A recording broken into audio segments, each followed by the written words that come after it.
Well, hello and welcome back to the Tao Manifesting Tarot, the audio version, the version that is meant to strengthen your imagination and help you to manifest. Also works well for multitaskers because you can get it from the screen anytime that you want because the screen image never changes. It is the layout for the cards for this session. So you can be busy doing other things and still listening to the tarot read. And it's that listening that pumps up your imagination. You create images in your mind's eye, and that's what is so very important, and that's the purpose of all of this. So let us begin. We start on the bottom row, center card, go to the top row, wrap up with the center card. So the oracle card, front row center, the fates. The fates. It kind of feels like much of what is going on in our lives is out of our hands. And in part, that's true. There are a lot of decisions being made, frankly, not to our best advantage, but still they're being imposed on us, and it really at this point feels like it's out of our control. Now, you do have some input into your life, but you are still working within the framework that you're given. And that framework on a worldwide basis is getting smaller and smaller and smaller and smaller. More things are being taken away from you on a daily basis, whether you're aware of it or not. And if you're not aware of it, you really got to dig a little bit deeper. Get away from mass media. Take a look at some of the sideline information. You will be astounded. So yes, there is an element of fate to the time that we find ourselves in at this point. Now the question is, how can you turn that to your favor? Well, manifesting certainly is a key issue, hence the idea of enhancing your imagination with an audio tarot reading. Let's dig a little bit deeper. First row, all the way to the left, King of Swords. King of Swords is an ethical leader, diplomatic, very analytical, tries to remain unbiased. The problem is that it doesn't take a whole lot for the King of Swords to rule with his mind, not his heart. And to really guide you, let alone rule anyone else. And the most important person you can rule is yourself. Too often, that is not the case. But you have to have a combination of mind and spirit, mind and emotions. You can't simply say, well, I'm just going to analyze my way through this, because there are a lot of things that you just cannot possibly do. And the information may be inaccurate. The data may be inaccurate, so you're going to come up to a wrong conclusion. So you look towards your emotional things. You look towards your spiritual development. It's when you combine all three that you really are most effective. But at this point, you may find yourself trying to be very analytical. You're looking at the situation, the fate of the situation you find yourself in, and you're trying to be analytical. And yes, that is to be commended, but again, that is just part of the arsenal you carry with you as a human being. Another thing that you have to consider while you're weighing all this stuff and trying to be very logical is what's your value system? What's important to you? If it's just money, like the Four of Pentacles, you are in big trouble. Because money, it doesn't buy health, doesn't buy love, doesn't buy happiness. So what does money buy? Well, we've been sold a bill of goods thinking, ooh, it's the point of everything. And yet, a big chunk of our lives, getting bigger and bigger every day for most of us, we find that our life is meaningless, not meaningful. Yeah, but we got those things. Money can buy those things. Remember, when you purchase something, you haven't paid money for it. You have given up part of your life. Now, if you're young, you go, well, what the hell's a big deal? But as you get older, time may be the most important thing. Talk to somebody who's 60 or 70. How important is time to them? So it's again a question of values. What do you value? Yes, you want to be logical. King of Swords, I get it. And yes, you find yourself in sort of a fated period where you don't have control. So how can you possibly try to grab control? Well, using logic certainly is one thing that you should consider, and having a good, firm foundation in a value system is the second thing. Know why things are important to you. What are they and why are they important to you? At this point, you're not sure. Next card over, two of Pentacles. It's a dance of change. It's balancing. You're juggling, right? You're trying to figure out what is more important. Is this more important? Is that more important? Your energy may be scattered. You may have some financial issues that are also putting a little squeeze on you, and so you're finding out how important is money really? Are all those things around me that important? Someone some time ago, and I can't remember who and I can't remember how far ago, but a long time ago said to me, whatever you own owns you. You got that new car, that new truck?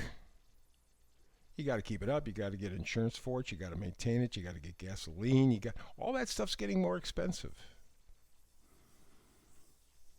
Is it really that worth it? Could you downsize a little bit and still live fairly comfortably? Again, it's a question of values. Yes, you realize you're in a fated time. Yes, you want to be logical about it. You don't want to be just emotional and run off just crazy like. So you need a good value system. But right now you're deciding what is valuable in my life and why is it valuable? It's creating a lot of grief for you. Final card, bottom row, Nine of Swords. May even be, figuratively speaking, keeping you up at night. Could be having nightmares. Or you're just in despair. You're in distress. You almost feel desolate. It's like, so what in the hell am I going through all of this for? What do I gain? What do I benefit? I'm still unplugged as a human being. How can I feel connected? So again, we find ourselves in a time where things are out of our control, it would appear. So we're going to be logical.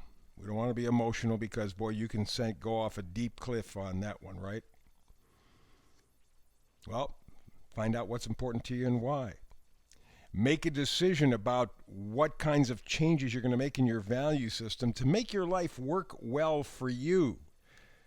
Not for anybody else, but for you. And maybe downsizing or rearranging somehow will be a good move for you. Top row. Eight of Wands. Eight of Wands is very often considered a fast process. Information coming in. Maybe you're traveling. There's action of some kind or another. Okay? Could be delays too, and that may be what's going on right now. There will be some information coming into you, and I think it might be before the end of the year or immediately into the new year, that will help you with your values, help you with your logic, help you move forward. And it's going to be quick. When you get it, it's going to help you with the Chariot card to move forward. Because right now you're not moving forward, and that really is the big problem. That really is the big issue. You're stuck. You feel overwhelmed by the fated circumstances we all find ourselves in today. So something probably after the first of the year or close to that anyway will come in that will allow you to move forward. But again, you're going to have to make a choice. This one different. As opposed to the King of Swords with logic, you're going to have to feel your way. See, because I'm thinking over the next week or two or whatever, you're going to use the King of Swords to kind of balance your value system. You're going to use the Nine of Swords to kind of just worry your way through. Figure it out. No matter what the cost, I'm going to figure this damn thing out. I'm going to get it right. And maybe it's all that energy. Maybe it's just a question of fates again. But something new will come in that will change the game, that will allow you to act like the Chariot card, get you to move forward almost intuitively. And that will take tuning in to your emotions. That's what makes this reading just a little bit tricky, because you start off with the logical stuff, which is what you're facing right now. Because if you're paying attention to the world around you, you're going to want to be logical because you're already emotional. Well, that'll take you so far. When the new information comes in, you can shift gears and intuit what your next move is going to be. Make a decision. That's what the Chariot and the Two of Cups is all about. And the final card up top is the World. The World is simply completion, integration. It's wholeness. You will come to a point, and I'm suspecting it will be early in the new year, where you will have a game plan for you. Does that mean it's not going to change? No. 2023, I expect, is going to be a very rocky year. But for you, you're going to have a chance to start to move ahead and start to take care of things in your life that will make you feel more plugged in, more like you're living your life and not just living with something somebody else is giving you or taking away from you, as the case may be. And so you will have a sense of completion that the world will bring to you, a sense of wholeness for you. Once you get to that point, now we hit the center card, the vice versa card, Magician. You will be able to put the parts and pieces to create. You're going to realize your potential. Doesn't mean you're going to be there. It means you're going to go, aha, I got it. I see where I want to go. I see why I want to go. I see how I want to go. Wow. And then you begin the work. So between now and the start of the new year, you're going to want to focus on thinking your way through. What are the facts as I know them? What's the information as I understand it? Let me get the latest data. That will determine what's important to me and why, and I will quit worrying about it, quit thinking about it, because after the first of the year, new information is going to come in that will get you feeling about it, not just thinking about it. And that will create the magic in your life. And you will come to a conclusion and then begin to develop it. Very interesting time. That may be the Christmas present or the holiday present that you give yourself. Understanding, clarity, direction. You can do this. Alrighty, so tomorrow back again with another Manifestation Tarot reading. Hope you're with me. If not, as always, between now and the next time we get together to do tarot, manifest tarot, peace and blessings.